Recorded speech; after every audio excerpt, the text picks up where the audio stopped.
Alô, alô, meus amigos, sejam bem-vindos a mais um episódio do Se os Tijolos Falassem. Hoje, graças a Deus, o Gutão salvou nós de novo. Falar porque até começou o episódio eu não quis nem comentar, mas a gente tava numa manada de azar, né, velho? Nossa senhora, cancela daqui, a chuva dali. Toda hora, só faltou chegar hoje e tá sem luz, que nem aquela vez. Puta, colou isso, né? Ai, mas Brunão, fala aí, o que a gente vai conversar hoje? Hoje aqui, mas nas estruturas aqui do nosso querido Mark Zuckerberg. Não tinha como o dia não sair perfeito, né, Dr. Mark? É isso aí. Mas assim, eu ando muito esquecido nessas introduções, mas hoje eu não vou esquecer. Então, bom dia, boa tarde, boa noite pra você que tá aí nos ouvindo. Com uma grandíssima honra aqui que eu queria dizer que o convidado de hoje é um grande amigo, um irmão mais velho aí que a gente ganhou, né, Pedrão, lá na Paraíba, ganhamos lá na faculdade, lá da Santa Casa. O Dr. Augusto Rimoli Esteves, conhecido por todos, né, como Gutão, um grande irmão e assim, puta, é um prazerzaço estar aqui com você, Guto, nesse episódio. Então, conheço muito da história desse doutor aqui, porque quem conhece sabe que ele gosta de abraçar, contar, cativar as pessoas com as suas histórias. E hoje é o momento, assim, da gente tornar essas histórias públicas, né, Gutão? De tantas conversas que a gente teve aí por esses corredores. É isso aí. Muito boa noite pra vocês, boa noite pra quem tá ouvindo também. O prazer é todo meu, sem dúvida nenhuma. Eu fiquei muito feliz, muito honrado aí com o convite. E vamos aí, vamos bater um papo, vamos conversar. Parabéns pelo trabalho. Tava mais que na hora, assim. O Bruno esqueceu até de falar exatamente. Esqueceram de mim.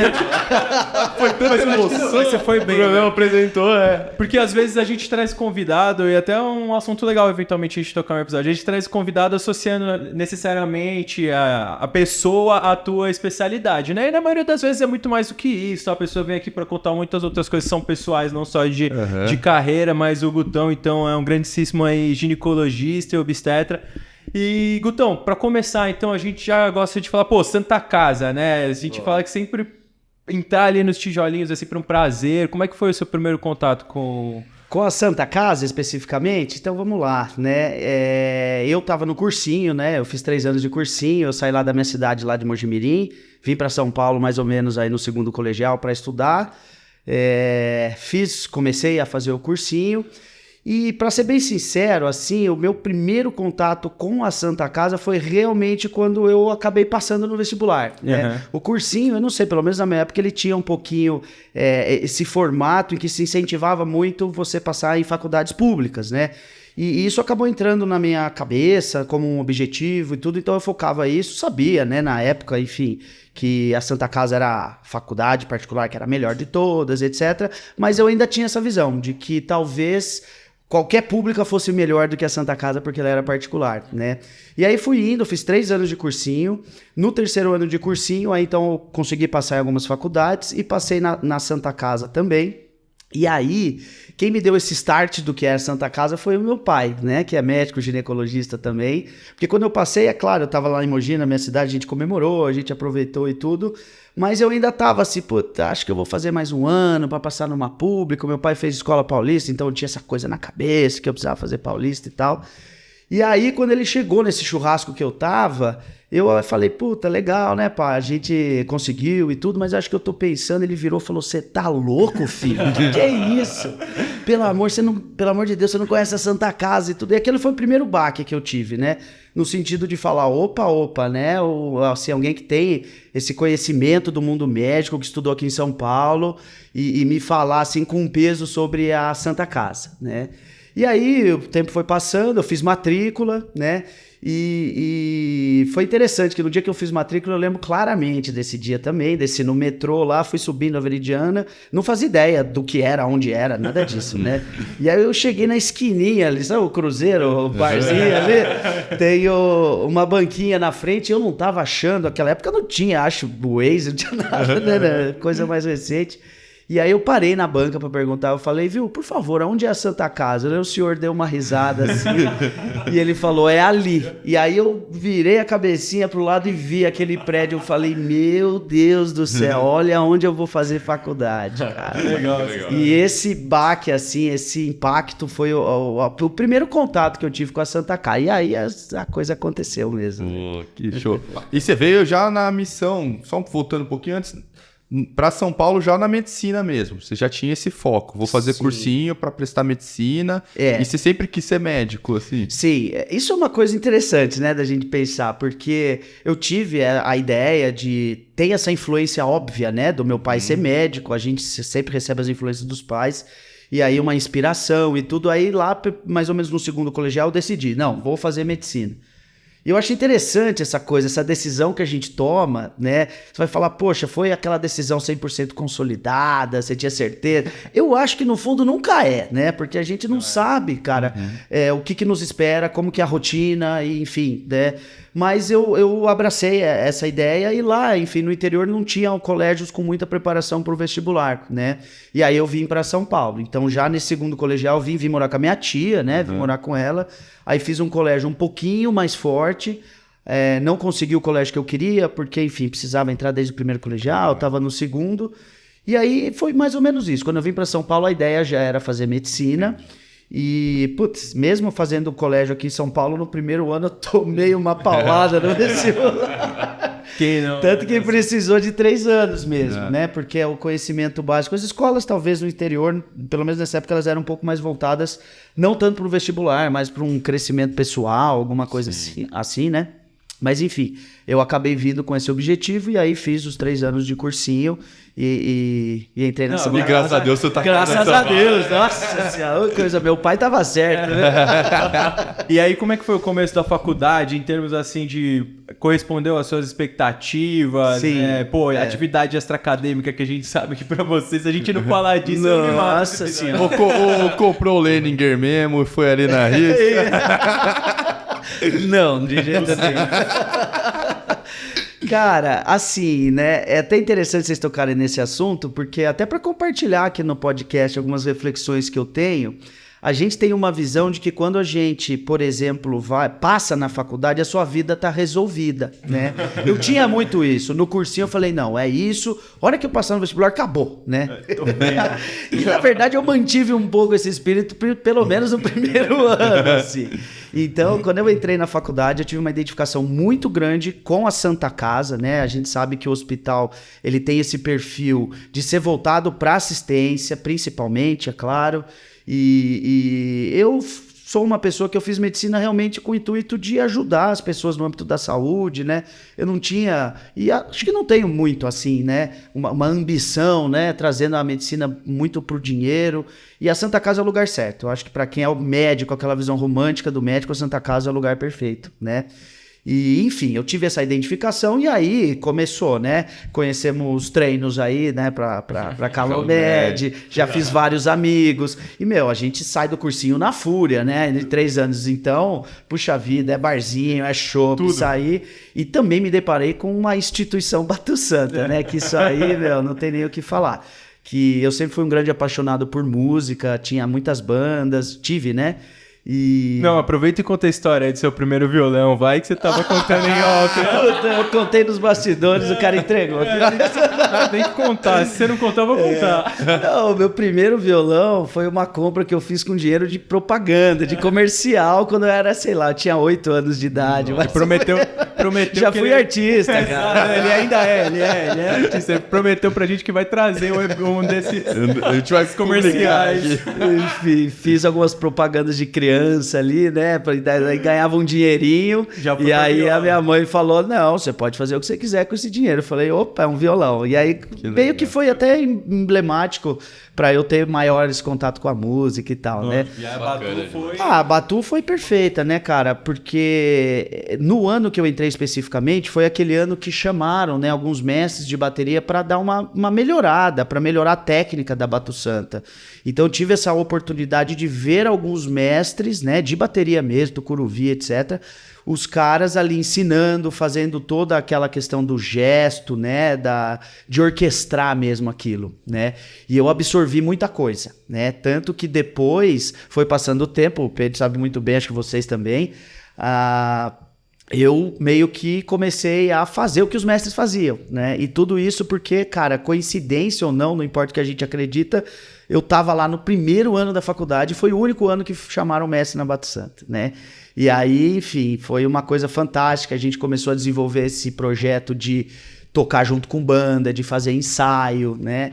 E hoje em dia a gente toca na formatura, né? E tudo isso é consequência daquele período, né? Na época que a gente tocava com esses mestres, não era tão legal igual agora, porque não tinha os ensaios, a gente não tinha muita autonomia, né? Muito mais e aí sério, eu cheguei, exato, eu cheguei ali no 2º, 3º ano, né? Já quando estava um pouquinho maçante a presença desses caras aí, dos mestres. E cheguei pro Furaco, né, que é o pai da minha filhada, meu grande irmão, que era o puxador ali na época, e falei, Furaco, eu acho que eu consigo fazer isso. E aí ele me deu esse voto de confiança, e aí tudo começou os ensaios, não tinha ensaio antes, e enfim. Isso é uma sensação muito gostosa, né, de ter deixado algum pedacinho ali, e esse pedacinho ter se transformado em algo muito maior. Que acho que, quem vai na formatura da Santa Casa não tem como ver o que a gente não reparar e não vibrar com o que a Bato Santa faz, né? Não, e eu vou lá e eu não aguento, né? Pelo menos na formatura eu tô lá também, né? Você sabe que eu sou suspeito pra falar também, esses dias aí, sabe que baixa essas coisas de álbum de formatura, tava vendo uns vídeos assim, eu não vou esquecer no canal.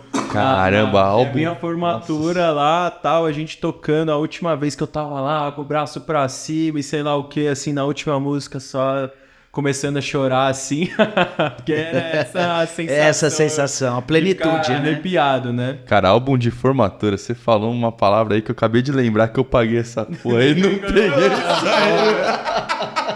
Pelo amor de Deus, velho. Nossa senhora. Não. Mas, eu, assim, pro pessoal, às vezes a gente fala, pro pessoal que tá ali no cursinho e tá começando. Então, eu acho muito legal. A gente falou de coisas importantes, né? De duas coisas. Uma que foi passar na faculdade e você não resolveu nada, né? Isso. E olha isso, quando a gente começou a falar da medicina da Santa Casa, o primeiro assunto que a gente chegou foi ali na Bato Santa. Então, olha que legal. Você compartilhou uma experiência de um lugar que você viveu toda a sua faculdade, aí o pós-faculdade continuou presente e deixando o legado, né? E a construção. Sim. Então, olha que legal isso que a Santa Casa permite para nós e como é importante na formação médica, né? E além ali da faculdade, eu sei que você chegou ali a participar da Bato Santa e participou de outras partes acadêmicas também, né? Muitas. Partes políticas, tudo. Sim. Como é que era? Você já participava dessa área política antes da faculdade? Você já tinha um interesse nessas áreas? Não, a resposta não. Assim, mesmo no âmbito de colégio, assim, eu nunca me envolvi muito com essa questão, né? Mas na Santa Casa, o que acontece, né? Eu entrei, já me identifiquei de cara com a Bato Santa, né? Com relação aos esportes, né? No comecinho, como eu estava muito ligado com a Bato Santa, eu acabei tendo vontade, treinei, fui Calomed, joguei, etc., mas não entrei num time direto, né? Eu esperei terminar minha diretoria da Bato Santa, que foi ali 2º, 3º ano, e aí eu comecei a treinar o futebol e aí segui até o final da faculdade, né? E aí no meio do caminho, principalmente, né, essa questão, a gente tem a casa, né, do centro acadêmico, que é o nosso coração ali da Santa Casa, e eu vivia muito lá, tá? O prédio, ele tem, né, essa coisa de atrair a gente, se envolver com o centro acadêmico, e eu acabei me envolvendo também. E depois de um tempinho, enxergando que o centro acadêmico não era só cuidar da casa, né? Que tem essa coisa, tem, assim, responsabilidades muito, muito grandes e a possibilidade de você, no âmbito acadêmico, conseguir mudar coisas, né? E aí a gente fez uma chapa, a gente ganhou, eu fui presidente do centro acadêmico também, no ano anterior eu tinha sido social, né? E foi uma experiência fantástica, né? Não tenho nem dúvida. Uma coisa muito legal que a gente fez, que inclusive existe até hoje, é o Pipa, né? O Pipa, claro, essa história é legal de contar, viu? Se vocês me derem a liberdade. Aí, o que aconteceu? A gente teve momentos difíceis ali no ano anterior a eu ser presidente do centro acadêmico, né? No sentido que tiveram alguns problemas relacionados com trote, algumas atitudes não muito legais, e aí aquilo acabou realmente tendo uma repercussão muito grande, foi complicado, né?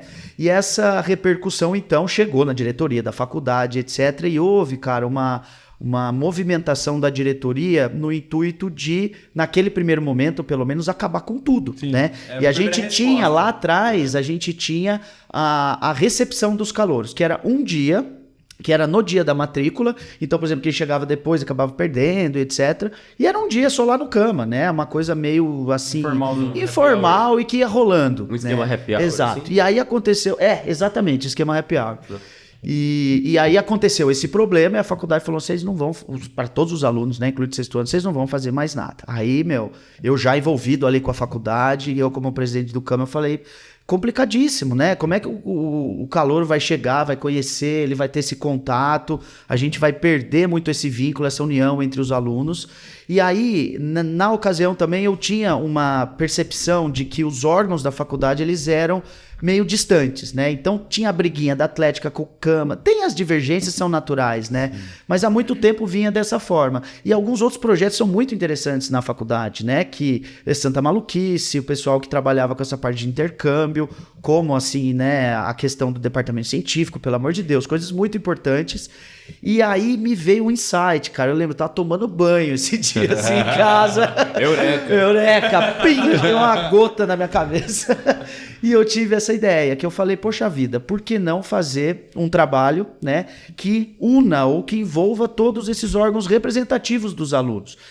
Por quê? Porque se você fizer isso, primeiro que você vai aproximar todos eles. E segundo, que você vai apresentar todos os projetos que a faculdade tem e você vai trazer aquele aluno para esses projetos, né? Sim. Então ele vai passar por tudo. Não, o meu lance é Santa Maluquice. Não, meu lance é Bato Santo. E aí a gente conseguiria realmente unir os alunos, né? E não dá para fazer isso em um dia.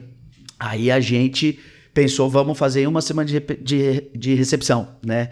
Mas e a cara para chegar na diretoria? Os caras falaram assim, não vou fazer nada. Eu falei, não, então vou fazer uma semana. Então.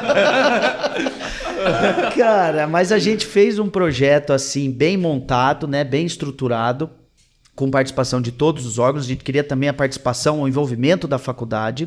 Na ocasião que era o diretor da faculdade era o Valdir Golim, né? Que tinha inclusive uma fama de ser assim um pouco rígido e etc, né? E era o Dr. Dolce, que era da medicina. E, cara, a gente teve um relacionamento muito interessante, né? A gente teve o apoio deles nesse sentido, quando eles sentiram confiança no projeto. Poxa, a gente também vai participar. E aí não dava para fazer essa semana no período de aula, porque o aluno tem aula e é uma semana. E aí a gente foi com mais uma ousadia. Será que a faculdade não consegue convocar todos os alunos uma semana antes do início das aulas, assim, achando que ia tomar um esporro, alguma coisa assim, né? Exato, que o cara ia bater a porta na cara. E a resposta foi todas positivas. Eles concordaram, convocaram os alunos, e aí foi então feita a reunião junto com a diretoria, e aí a gente separou por período todos os órgãos, foi muito interessante. Claro que estava muito imaturo ainda, né? E aí foi amadurecendo ao longo dos anos. E mais um pedacinho que eu acho que a gente deixou, né, na Santa Casa, porque ele foi evoluindo, foi melhorando, e o Pipa, né, senão por que eu chamo primeiro-anistas, né, hoje em dia a gente fala calouro com mais naturalidade, mas o terror era tão grande na época que não se podia falar a palavra calouro, né, porque isso tinha uma associação com... Programa de integração dos calouros, né, não, aí não ia autorizar, né.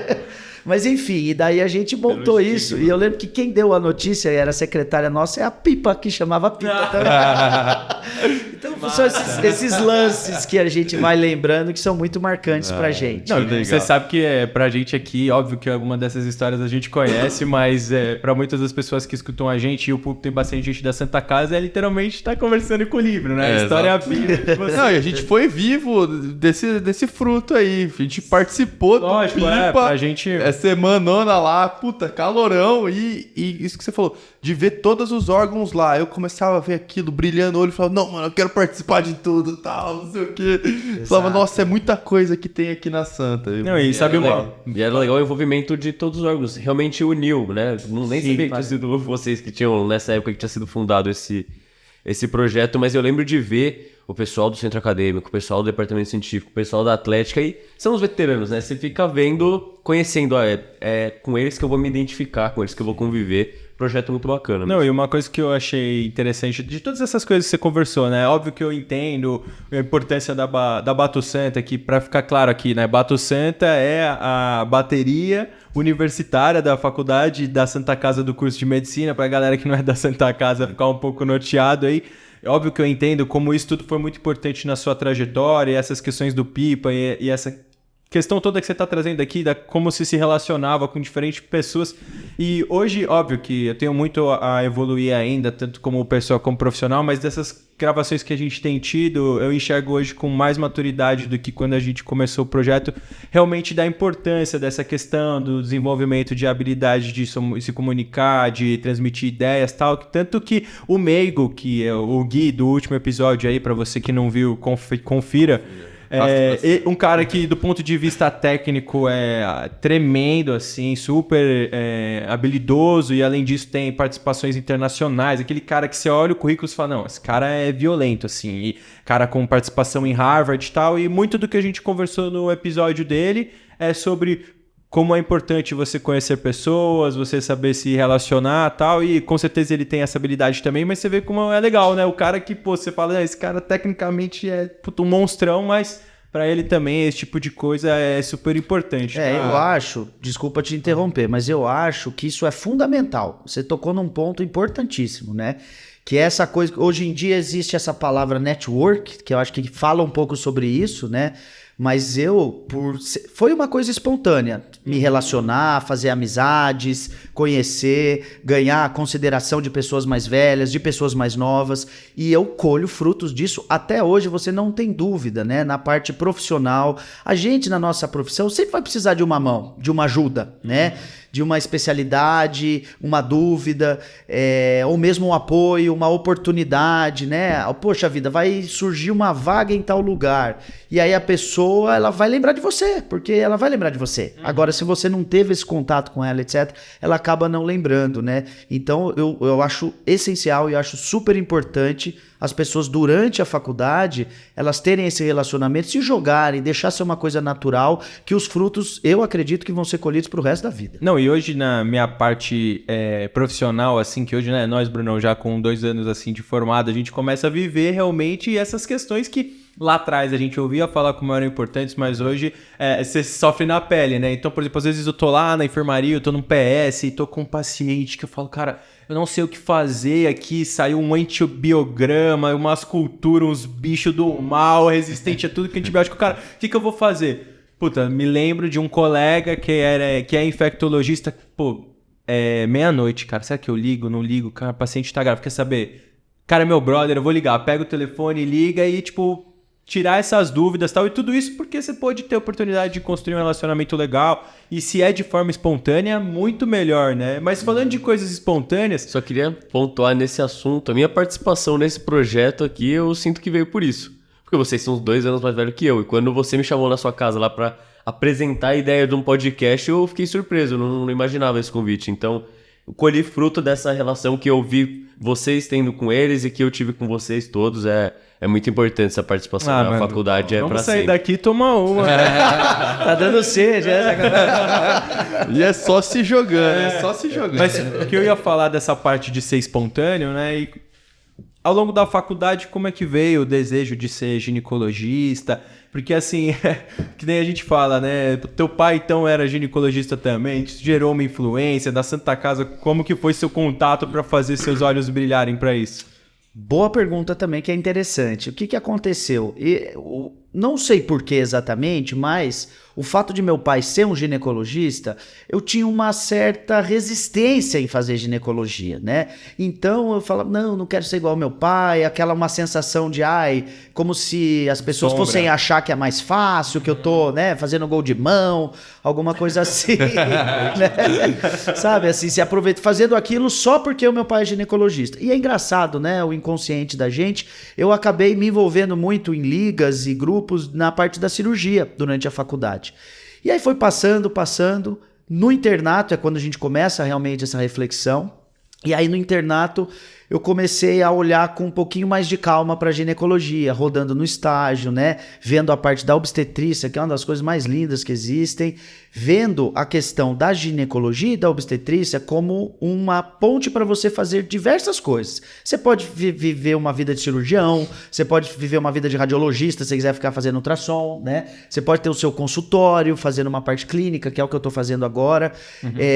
E aí eu tinha maturidade só no 6º ano para realmente assumir e falar, não, é realmente isso que eu quero, né? Então, acho que o fato do meu pai ser ginecologista fez parte disso, mas não foi o que me jogou, né? Inclusive, nesse comecinho, eu até fiquei um pouquinho meio assim de fazer gineco, mas aí eu realmente percebi, e assim como a escolha de fazer Santa Casa, a escolha de fazer ginecologia e obstetrícia para mim foi perfeita, né? Eu não me arrependo de absolutamente nada, vivo muito bem, assim, feliz com a minha especialidade, com o que eu faço, e o grande lance da GO é esse, eu acho, né? Acredito, que seja essa questão de você ter possibilidade de atuar em várias áreas, e aí inclusive você ganha mais um tempinho de amadurecimento, você tem 3 anos ali de residência para ver o que você gosta, inclusive aconteceu a mesma coisa comigo na residência. Experimentar, né? Sim, porque daí eu entrei na residência e falei, não, o que eu quero é fazer videolaparoscopia.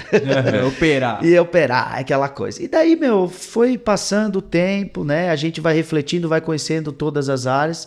Hoje em dia, a parte da ginecologia e da obstetrícia envolvem cirurgias, né? Não tem como o cara do CGO não fazer uma cesárea. Então, você sempre vai estar colocando a mão na massa, operando, seja na urgência, um cisto, alguma coisa assim que você precise, mas existe essa parte prática, né? Assim, técnica, que é bem interessante também. Mas eu também percebi que eu não era o cara que gostava de ficar 8 horas de pé operando, eu gostava de uma coisa mais rápida.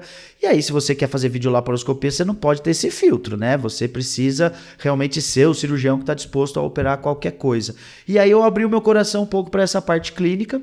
E aí, dentro dessa parte clínica, que é o caminho que eu estou seguindo até hoje, é a parte da ginecologia endócrina, né? Principalmente envolvendo a parte de climatério, né? E agora com a minha parte de mestrado também, estudando população trans, que envolve muito essa questão hormonal, Gutão, né? perfeito. Então, eu tava ansioso pra gente chegar nisso, porque é óbvio que você tem uma bagagem dessas questões todas extra-acadêmicas que são muito interessantes, e a gente poderia gravar um episódio de 10 horas. Temporada que nem aqui. a gente Temporada inteira. Que nem a gente já brincou, que a gente tinha que marcar lá, pegar um dia, ir no cama, botar lá, chamar a galera da Milena, que é a Kombi da Santa Casa. Faltou essa história, hein? Você pegar, nem tocamos nela. Você pegar e juntar a galera, ficar conversando sobre coisas da faculdade, que quem tomara um dia a gente cria esse braço aí, a gente ficar gravando lá também no cama, ia ser muito legal. Mas você também tem essa parte, principalmente hoje, mestrado, tal, esse caminho que você seguiu dentro da ginecologia, que é muito interessante. E assim, eu só te interrompi porque estou muito feliz que felizmente você começou espontaneamente a falar dessa parte. Eu queria que você contasse pra gente um pouco mais como foi isso, porque é óbvio que tudo sempre relacionado a essas oportunidades que as portas foram se abrindo a tudo que você construiu, mas aí hoje, assim, você ficou lá na Santa Casa, tipo, como é que da residência a gente veio parar para ginecologia endócrina, mestrado, como é que foi esse caminho, assim, um pouco mais detalhadamente? Assim, mais uma vez, durante a minha vida as coisas, elas vão acontecendo, né? Eu sempre brinco, vocês já me ouviram falar isso, né? Que são pequenos pontinhos que vão sendo marcados numa trajetória. E aí, de repente, esses pontos se unem e tudo faz sentido, né? E isso aconteceu bastante comigo, porque aí, terminando o R3, eu falei, olha, eu fui direto, né, da faculdade para residência, tava precisando organizar minha vida, ganhar um dinheiro, aquela coisa, e aquela coisa de parar um ano, que é um péssimo nome, que você fica trabalhando pra caramba, ninguém para, né? E aí, foi um ano que eu não fui direto pra subespecialidade, e acabei não prestando prova, nada. E aí, logo em seguida, 2, 3 meses depois, me chamaram também para ser o chefe de plantão lá na Santa Casa. Foi um grande convite, eu lembro da minha emoção sobre isso. Não conseguia nem responder a chefe, sabe? Juro pra vocês, cara. Eu tava num plantão caído, assim, fazendo a inscrição da cesárea, eu lembro até hoje, né? Os convenião aí. E aí a chefe lá me ligou E aí me ligou e falou, Augusto, você tem interesse em ser chefe de plantão da Santa Casa? Eu travei. Eu falei, olha, eu preciso pensar. Eu desliguei. Eu falei, por que eu desliguei? Daí eu liguei de novo. Não, claro que eu tenho.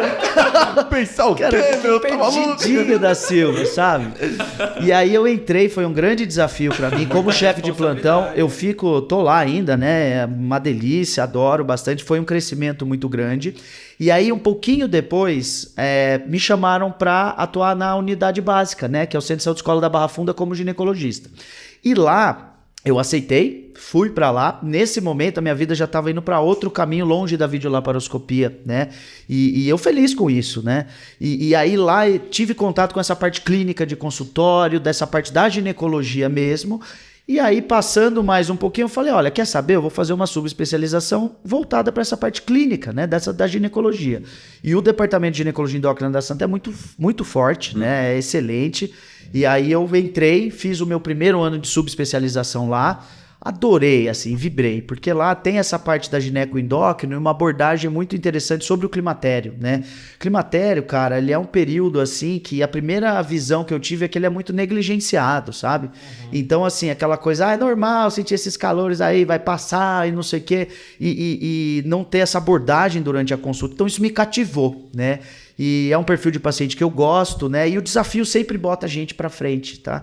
Então foi uma coisa que eu acabei, inclusive, ficando mais um ano, né? A chefe lá me convidou para ficar mais um ano. Eu fiz os 2 anos atuando, atendendo, ganhando experiência, discutindo os casos com os residentes, ensinando e aprendendo sempre, né?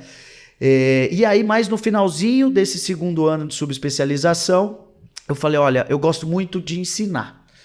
E hoje em dia, para ser professor, né, pelo modelo que a gente até importou dos Estados Unidos, de ter esse vínculo, né? O professor, ele precisa ter esse know-how de pesquisa. Sim.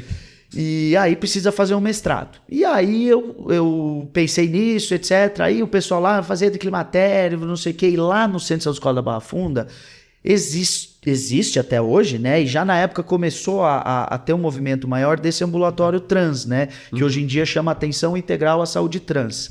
E aí eu tinha, às vezes, umas interconsultas. E aí, puxa vida, né? Foi uma coisa muito nova para mim. Foi realmente uma coisa que, pela minha ignorância mesmo, eu não tinha parado para pensar, para refletir, para ir atrás, para tentar entender. E a gente, como médico, que tem esse coração, né, assim, de querer ajudar o próximo, eu me vi numa situação, eu falei, puxa vida, eu posso contribuir, ou pelo menos eu preciso aprender para conseguir, ou pelo menos tentar contribuir, né? E aí veio a ideia de fazer um mestrado baseado nisso, né? A gente fez alguns braços de algumas pesquisas menores, não relacionadas com a tese, com avaliação mais de um perfil metabólico, né? Quais seriam os riscos do processo de hormonização em homem transexual, né? Que são altíssimas doses de testosterona no sexo biológico feminino. Então não tem muita pesquisa sobre isso. Então isso também me estimulou mais ainda, né? Então a gente fez um pouquinho essa análise e hoje em dia a minha tese, que eu tô para defender em breve, ela envolve os aspectos sociodemográficos do pessoal, né? Dos pacientes, da população que acompanha lá no Centro de Saúde Escola da Barra Funda. E eu tô aprendendo muito, cara. Muito, muito, muito. É um crescimento pessoal muito grande, né? Você sabe que uma das capacitações que eu fui, um palestrante, ele falou um negócio que eu achei muito interessante, que é assim, que todos nós somos pautados, né, por valores familiares, valores culturais, religiosos, sociais, só que nenhum desses valores eles pode servir de muralha para empatia, para você poder ajudar o próximo, né? Isso nada mais é do que uma quebra de vários preconceitos que a gente tem de base, e a partir do momento que eu tô assim, engatinhando ainda, de verdade, né? Eu tenho muita coisa para aprender. Hoje eu tava no ambulatório, e aí no final das contas, só um parênteses, né? Eu saí do ambulatório da gineco lá, né? Por fim, questões profissionais, outras oportunidades, e acabei ficando no ambulatório trans. Então eu não sou mais ginecologista lá, e tô agora só na atenção à saúde trans. E, toda consulta é um aprendizado, cada um tem a sua experiência, e você percebe que é uma população que precisa de uma assistência à saúde muito melhor do que ela tem hoje, né? Hoje ainda é muito ruim, mas antigamente também já foi muito pior, né? É uma população que sempre foi muito marginalizada, então a coisa ela começa de base, né? A pessoa muitas vezes é expulsa de casa, é renegada pela família, aí não tem a possibilidade de ter o estudo, não ter possibilidade do estudo também leva a não ter oportunidade de trabalho, né? E aí tem essa vulnerabilidade extrema, né? Que muitas vezes acaba atingindo principalmente as mulheres transexuais, né? Que acabam fazendo atividade, trabalho sexual, né? Então, assim, são vários paradigmas que a gente vai quebrando, né? Então, sei lá, acho que há muitos anos atrás, talvez nem muitos, pra ser sincero, né? Às vezes vem a palavra trans, a travesti, alguma coisa assim, você automaticamente associa com essa vulnerabilidade extrema, né? E o que eu tô vendo muito legal no meu trabalho é o seguinte, que, é claro, existe essa vulnerabilidade extrema que a gente precisa ter uma atenção redobrada para isso. Só que também não é só isso, pelo contrário, né?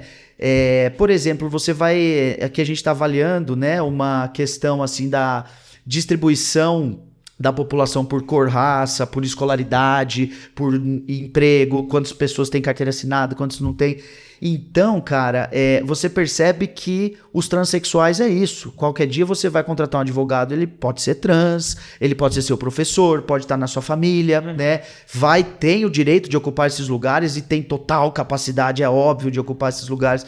Então, eu acho que a sociedade, ela precisa também um pouco mais dessa reflexão, né? Porque pessoas ainda têm essa visão muito antiga e é um passo para você conseguir aceitar essas pessoas, né? Na sociedade. E não assim, é o básico que a gente precisa fazer, né? Sim. Nada além do que eu tô falando. Nada muito absurdo, né? O básico bem feito. Quem tá errado é a gente, é isso que eu quero dizer. Puta, Cara, que aula, hein? Não, eu acho isso interessante mesmo, de pensar, inclusive, como que na carreira dentro da ginecologia e tudo mais, assim, você veio parar nessa área, né? Porque é isso que você falou, muitas vezes o pessoal fala, não, que eu quero ser um grande fazedor ali de videolaparoscopia, vou tratar endometriose ou sei lá o que, e você acabou indo para uma área bem clínica, que eu como clínico, né, o meu Brunão aqui também, pô, eu acho massa demais, né? Mas eu sou um cara, os pontos se ligando. Eu sou uma pessoa que vocês me conhecem, né? Eu abraço praticamente tudo que aparece na minha frente, né?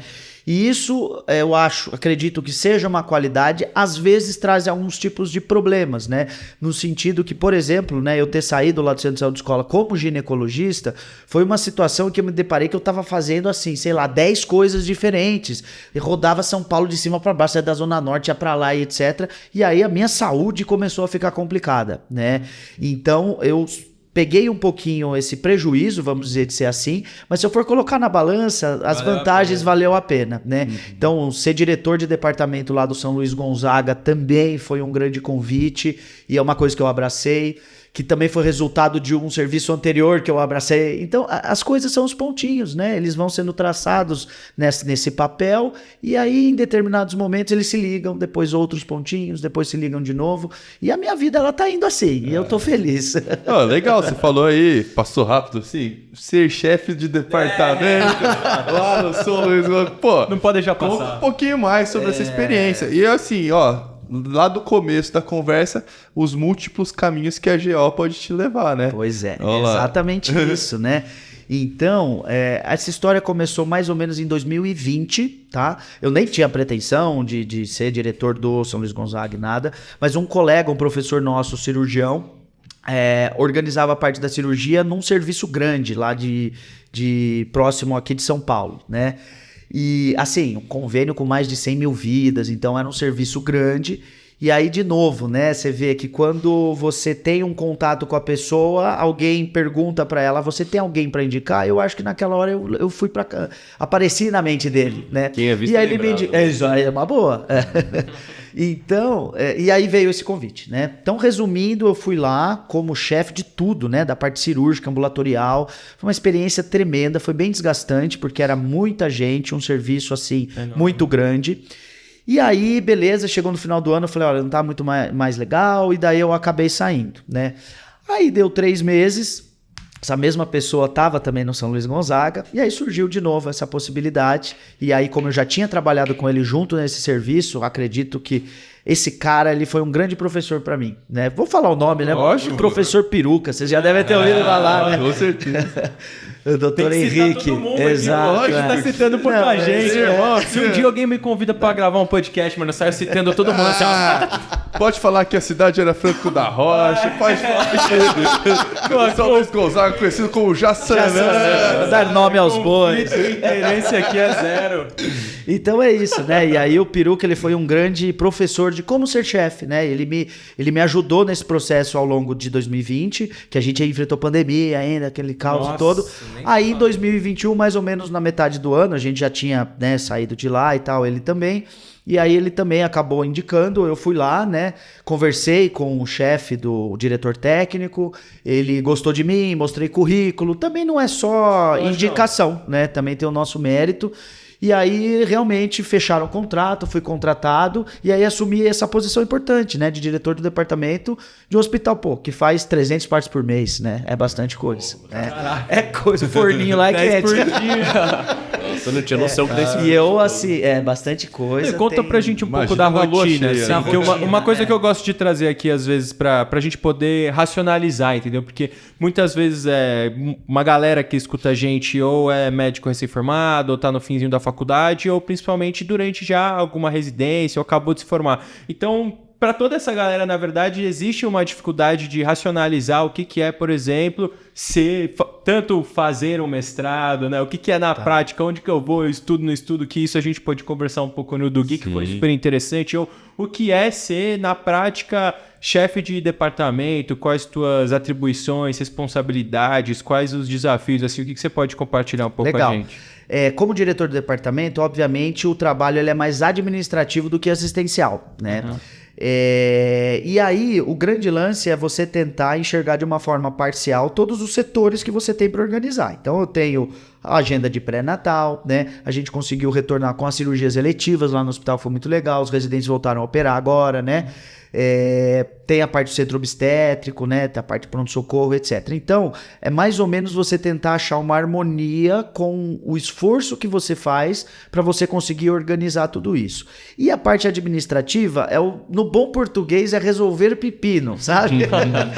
É muito isso. Então, assim, tá faltando material tal, você vai precisar ter toda uma articulação, saber com quem você vai falar, se é com a chefia da enfermagem, se é com o pessoal da farmácia, enfim. E aí você precisa resolver o problema que está em questão, e os problemas sempre aparecem.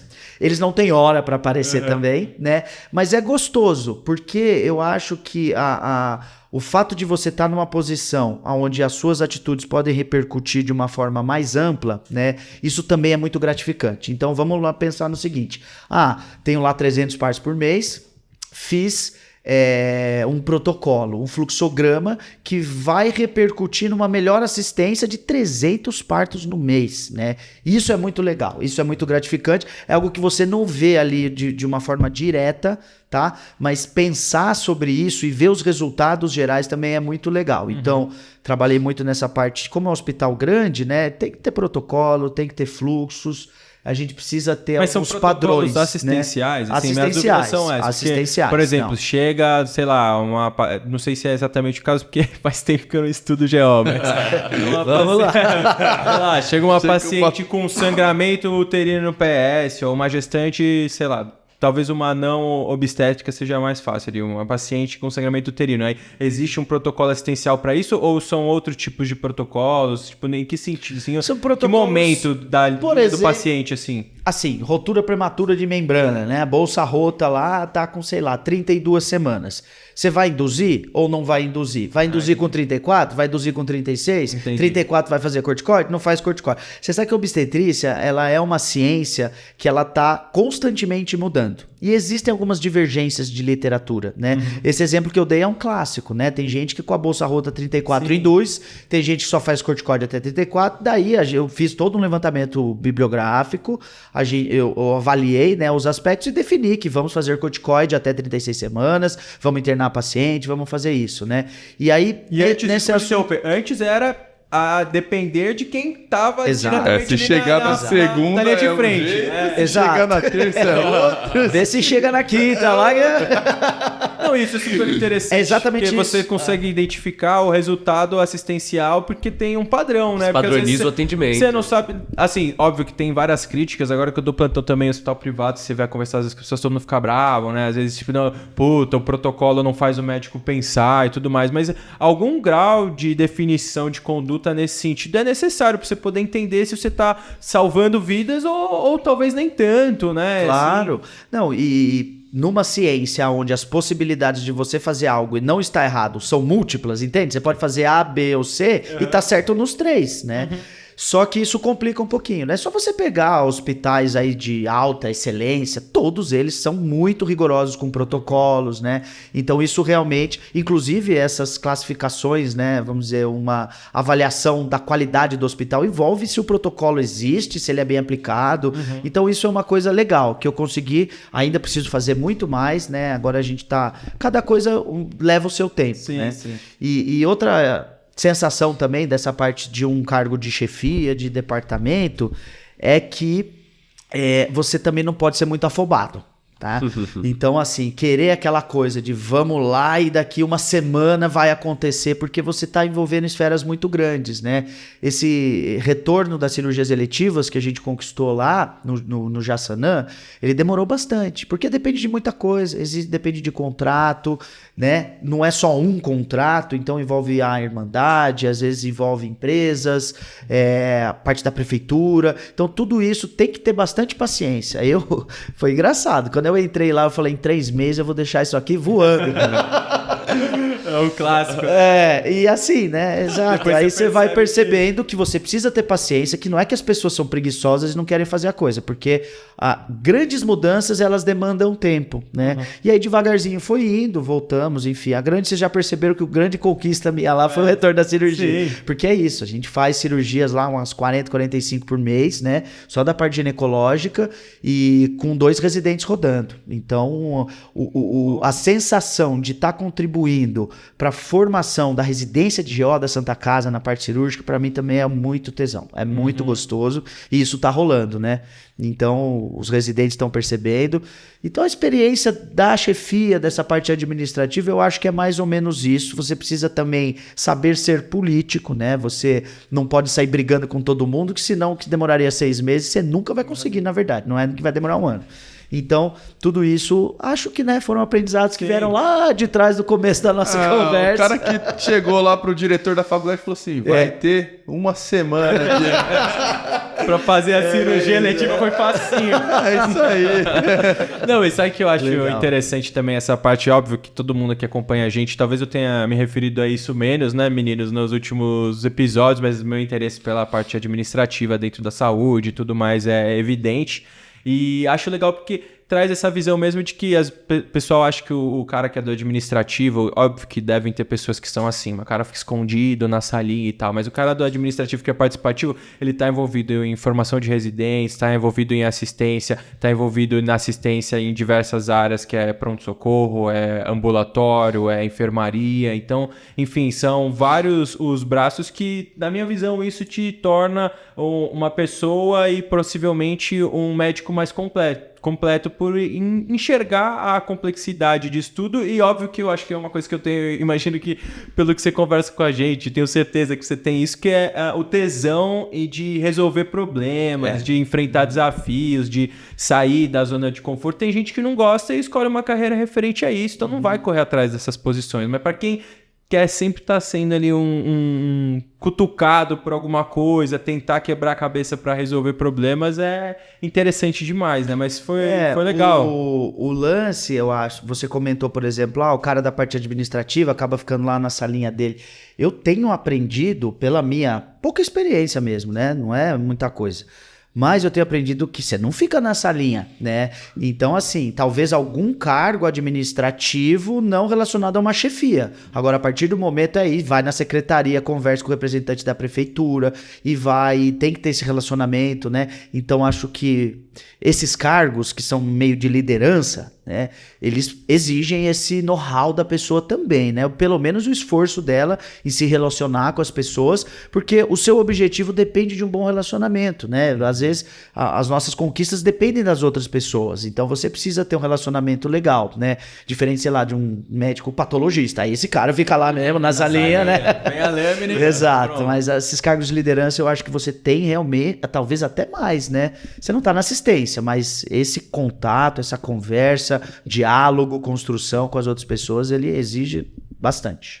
E acho que a gente está se aproximando agora do fim do episódio, mas queria aproveitar e se você puder compartilhar um pouco pra gente também desses últimos braços que você tem aí se envolvido da parte do climatério, assim, porque eu sei que é um assunto super importante, eu imagino e tenho certeza até que é algo desvalorizado. Eu acompanho, assim, minha mãe, minha sogra, um beijo pras duas, eu sei que é foda, tipo, essa é a palavra, difícil, assim, tipo, muitas vezes vão conversar com um médico ou até um especialista, as opiniões são divergentes, isso afeta muito a saúde diária dessa população feminina que, olhando a pirâmide etária do Brasil, vai ser cada vez maior, né? Então, como é que tem sido sua visão sobre isso? Do ponto de vista técnico, como é que tá? Tá sendo também consultório particular, tá se aventurando? O que você pode compartilhar? Vamos lá, então, assim, pontos importantes que eu acredito que envolvem o climatério, né? Então, o climatério ele é justamente esse período de transição, do período fértil para o não fértil, e essa transição, ela acaba sendo muitas vezes traumática, porque o que acontece? Você tem uma diminuição da produção do estrogênio e isso causa alguns sintomas, né? Genitourinarios, incontinência urinária, ressecamento, atrofia, de uma certa disfunção sexual. O principal sintoma que são os calorões, né? O nome técnico é fogacho ou sintoma vasomotor.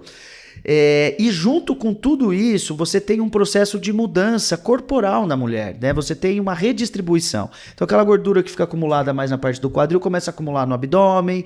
O hormônio dela, né, a testosterona já tá um pouquinho menor, daí ela começa a ter menos libido, e ela começa a ter calor, não dorme direito à noite, aí acorda irritada no outro dia, se olha no espelho, se vê feio, é uma bola de neve, né? Então vários fatores vão somando, e isso leva a uma perda de qualidade de vida muito, muito, muito grande, né? E qual que é a questão? Existe tratamento para isso, e obviamente o tratamento para isso é a reposição hormonal, né? E aí é um assunto bem polêmico, eu acho que daria para vocês gravarem o episódio inteiro. É verdade. Hoje em dia, a gente enxerga muito a terapia de reposição hormonal, na minha opinião, feita de uma forma errônea, né? E isso, de uma certa forma, está ligado com os implantes hormonais, né? Então, os implantes hormonais, o que são, né? Basicamente, são esses implantezinhos, você coloca embaixo da pele e ele... geralmente, ao longo aí de 6 meses, vamos colocar, ele vai liberando o hormônio devagarzinho. Só que ele tem a questão de que você não compra na farmácia, ele é manipulado. E a partir do momento que ele é manipulado, ele abre uma possibilidade para você fazer o que você quiser com esse implante. E isso leva a uma situação em que você não tem segurança no uso, né? E aí, a gente vê muito, né? Envolveu muito essa parte de propaganda do Instagram também, essa questão que eu acho que é super interessante, mas pessoas vendendo um tratamento, vendendo um resultado que não é seguro e muitas vezes não dá certo, né? Vou falar uma coisa pra você, cara. Se eu, por exemplo, tiver uma paciente que tá com fogacho, se eu der estrogênio para ela por via oral, vai melhorar o fogacho. Se eu passar um gel, vai melhorar o fogacho. Se eu colocar um implante de estrogênio, também vai melhorar o fogacho. A questão é, aonde está o trabalho que mostrou essa segurança, né? Eu vou fazer uma comparação, que, por exemplo, a terapia transdérmica, que é um gelzinho, tem menos risco tromboembólico do que a via oral. E o implante? Eu não sei, né? Então, assim... pode ser, eu acredito que depois que saírem trabalhos, a gente vai encontrar realmente mais segurança no uso, pelo menos de um estrogênio, alguma coisa assim, né? Que seria o plausível na minha opinião, né? E a outra coisa é essa salada, né? Que a gente vê hormonal assim, parece que é um bruxo que tem um caldeirão e vai jogando um pouquinho de cada coisa, sem saber, sem ser baseado em nenhum tipo de protocolo. Aí eu já vi cada bicho, porque assim, é até uma coisa gratificante. Isso na sua prática. Eu vejo no consultório pessoas que tem uma coisa legal, que a gente conversou, agora eu não vou lembrar, mas pessoas que, na verdade, o consultório dele era cheio de pessoas que, acho que era até uma pessoa que a gente estava conversando de atleta e tal, né? Que eles não recebiam o cara que queria começar a usar a bola lá pela primeira vez, não. Era o cara que usava sozinho, por conta, por um cara X amigo da academia que te passava, um cara médico, Deu um pouco... ruim. Agora sim, chega no meu consultório, o cara pra eu ajustar essa confusão, esse caldeirão, né? Cara, eu vou te falar que pelo menos 90% das pacientes do meu consultório são assim, né? 90? Elas vêm, juro pra você, cara, elas vêm insatisfeitas de algum tratamento hormonal, algumas vezes com efeitos colaterais. Vocês sabem muito bem que o uso indiscriminado de androgênio na mulher, né, no sexo biológico aí feminino, ele pode levar ao engrossamento de voz, que é efeito irreversível, aumento de clitóris, a pilificação, começa a crescer, pelo no rosto, na face, e muitos deles são irreversíveis. E, puta, vou falar pra você que é triste, porque a paciente, até passa pela minha cabeça, ela não vai processar esse cara. A minha visão, que eu vendo elas, eu tenho, é a seguinte: elas chegam tão frustradas, tão tristes, tão com elas mesmas, sabe? Que ela só quer esquecer aquilo, né? E eu pego muito paciente assim, né? E assim, com formas de terapia assustadoras, né? Então, assim, eu sou muito a favor da terapia de reposição hormonal. Isso muda a qualidade de vida da mulher, fora os efeitos silenciosos, que talvez sejam os mais importantes. Proteção da massa óssea e proteção do risco cardiovascular. Isso aí tá super estabelecido na literatura, com essas formulações aí que a gente comentou, que são seguras e etc, né? Então, quando tem indicação, eu introduzo, faço acompanhamento. Eu sou uma pessoa que eu sempre tento fazer a medicina baseada em evidência, e eu vivo num ambiente acadêmico e eu gosto de fazer as coisas certas. As coisas certas, às vezes, elas não trazem um retorno financeiro tão grande assim. Isso é uma coisa interessante. Eu sou um ser humano, né? Então, quando teve uma época chegando um monte de boleto para pagar, aquela coisa que continua chegando, né? E assim, poxa vida, eu era um cara bom, né? De repente, eu fizer uma propaganda aí de implante e falar que eu fiz ginecoendócrino na Santa Casa, eu vou encher meu consultório de paciente e vou ganhar muito dinheiro. Esse diabinho veio. Agora, hoje em dia, eu tô tranquilo, mas assim, já veio na minha cabeça. Mas para quem tem essa dúvida, que esteja ouvindo o podcast, eu falo, não faça isso, né? Faça a coisa direito, com que o seu coração tá mandando, cuide do seu paciente, deite a sua cabeça no travesseiro de uma forma correta, né? De uma forma tranquila, na verdade. E o resultado ele vem. E eu acho que o retorno financeiro também vem depois. Eu acho que ele demora um pouco mais, mas ele acaba chegando. E aí, e mais do que isso, é você se olhar no espelho e falar, pô, eu sou um bom médico, né? Eu consigo realmente fazer tudo que tem mais de ponta, de pesquisa, de trabalho, orientar e conversar. Não consigo fazer consulta no consultório com menos de 1 hora, né? Eu preciso entender tudo isso, a sexualidade, um monte de coisa. Então, o climatério é uma coisa muito ampla, que envolve diretamente a reposição hormonal, que eu sou totalmente a favor, adoro fazer. Quando tem indicação, acho maravilhoso, né? Melhora muito a qualidade de vida. Mas para aquelas pessoas também que estão aí começando, etc., tomem cuidado com essa questão do implante, né? Porque você pode colocar lá o que você quiser, e mesmo colocando só um estrogênio e uma coisa que você pode ter um gel, nós não temos segurança ainda, né? No uso. Não sei se daqui a um tempo vai aumentar o risco de câncer de mama dessa mulher, né?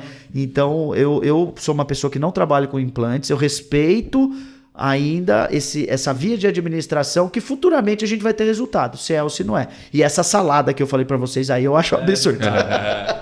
Entendeu? Eu acho bem complicado. Não sei se era isso que você queria saber. Não, era exatamente isso, porque eu acho que foi o que você comentou, assim, mais um tema que a gente poderia aqui ficar falando é que, na verdade, o nosso podcast a gente não trata só de coisas técnicas, né? A gente quer saber da tua história e tal, mas óbvio que quando a gente conversa com alguém que é muito gabaritado em diversos assuntos, e como você nessa área é genial, é muito gostoso ouvir falar muito também, porque é isso, é um assunto que tá em alta, a gente vê muita gente fazendo besteira, tem muita publicação, Instagram e tal, e poder ouvir também pra galera se conscientizar do que fazer de forma segura e tal, inclusive pras pessoas que tiverem interesses. Todo mundo aqui que acompanha a gente tem mãe, tem avó, tem família, porra, vai, já tem liga, alguém na família pega o consultório do Gutão aí, velho, vai fazer uma coisa séria, porque, e acho que acima disso tudo, sabe, porque acho muito legal também, inclusive, que você tá trabalhando sempre com populações algo negligenciadas, né? Então, você falou da questão do busca trans, do desafio, da talvez, mulher, né? Poder ajudar e transformar qualidade de vida com, às vezes, instrução e fazendo certo. E, na verdade, pra você, acho que isso já é rotina. Então, não é que você às vezes deve ter casos que você quebra muito a cabeça, mas hoje em dia, talvez chega uma mulher que lá tá sofrendo muito e ela batendo um monte de gente, ninguém resolve o problema, chega num cara que sabe o que fazer, prescreve a coisinha certa, muda a vida dela, você vê, tipo, transformar como você se sente todo dia, enfim. E também trazer a informação correta, né? Porque é que nem ele descreveu, tem situações que a paciente chega com queixas que não são muito reversíveis, às vezes, mas também é importante o parecer correto que você tá dando. Às vezes as pessoas vão vender uma coisa imaginária para ela. Sim. Muito Um clássico disso, só para não vou me estender muito, mas um clássico disso é a prescrição da testosterona, né? Então a paciente, ela chega, o cara que vai fazer a consulta ali em 15, 20 minutos. O paciente chega com aquela queixa, perda de libido, é o clássico, né? Então, e às vezes até na menacme, né? Pacientes mais jovens, ali jovens, não sei o quê, ou mesmo no climatério, perda de libido. Aí o cara vai lá e testosterona. Só que, a indicação formal da testosterona é justamente uma disfunção do desejo sexual, que é o nome técnico. Isso inclui diminuição do desejo, só que você não pode ter nenhum fator associado gerando aquilo, e aquilo tem que causar sofrimento e angústia na pessoa. Ou seja, se a pessoa ela chega... Eu já tive paciente assim, que chega, eu perdi a libido, eu tô preocupado e tal. Aí você conversa meia hora, fala, tudo bem que você diminuiu um pouquinho a frequência da sua atividade sexual com seu marido. Ele tá bem? Ele tá. E você? Eu tô bem também. E aí, no final das contas, não precisa de testosterona, entendeu? E ao mesmo tempo, alguém que, por exemplo, tá com um relacionamento ruim, vamos pegar um exemplo extremo, né? O companheiro da mulher vai lá e agride ela moralmente, não sei. Aí ela chega, e aquilo, talvez ela entenda como uma forma normal, né? Pensando nesse caso extremo, e ela aceita aquilo, vamos dizer assim. Aí ela chega e fala, tô com perda de libido, mas... Óbvio que ela vai estar. E aí o que a pessoa faz, né? Ela vai lá e prescreve testosterona. Às vezes é a irritabilidade que ela está tendo no emprego. Aí prescreve testosterona, fica mais irritada, né? Então vejam que o climatério ele é multifatorial e exige realmente tempo de atendimento e de conversa. E para as mulheres que estão sofrendo isso, não precisa ser no meu consultório. Se for, eu vou ficar muito feliz. Mas procurem auxílio, sabe? Procurem auxílio porque não precisa sofrer dessa forma. Não precisa. Que demais. Gutão, obrigado pelo episódio Obrigado de hoje. Vocês. Eu fico animado demais, porque assim, eu tenho orgulho de ter amigos que são tão foda assim. Eu tenho orgulho de você, meus calores queridos. Porque a gente já gravou com muita gente que sempre vem, dá show, assim, trajetória pessoal, trajetória profissional. Então a gente já tava demorando pra gravar, né, Bruno? Não, e foi difícil seguir essa espinha dorsal, porque, você não tem noção de quanta história a gente teve pra contar. Faltou algumas, né? Mas assim, só pra finalizar aí, ligando os pontos. Ligando os pontos que é muito importante. Então, assim, se você juntar ali uma carreira ali dentro da faculdade, extrapolando em várias áreas, então a liderança ali dentro da Bato Santa, do crescimento pessoal, da maestria ali dentro, regindo hoje, sendo coordenador ali de um serviço de saúde, como diretor de um hospital e enfrentando desafios que eram enfrentados dentro da faculdade. Essa abertura de conversar com outras pessoas, de fazer o networking, de tudo mais, junto da faculdade, agora ter amigos no mundo profissional. E aí trabalhar e trazer assistência para paciente fazendo o correto. Como que a gente vai enfrentar aquele diabinho que tá vindo aqui? Vendo o quê? Vendo o amor da assistência que a gente aprendeu ali dentro da Santa Casa, desde o primeiro ano, estando presente. Tem uma frase que eu tava segurando ali um momento para falar, que eu sempre escutei do Gutão, que é a medicina, ela é ensinada de homem a homem. É uma ciência que ela é ensinada assim, na troca. Então, a gente vai passando de um para o outro, né? E o nível de evidência dele,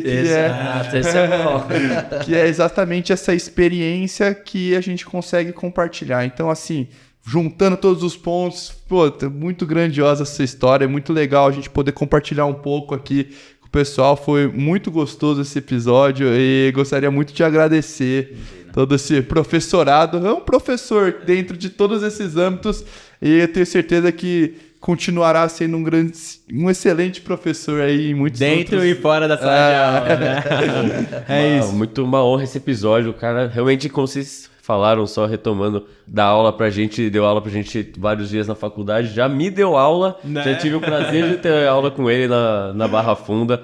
Uma honra gravar esse episódio aqui. Boa, pessoal, eu agradeço muito vocês, é um prazer estar aqui, sempre é um prazer estar com vocês. Obrigado pelo espaço, parabéns pelo trabalho e é isso, sucesso pra vocês. A gente se vê na próxima, hein? Tchau. Tchau.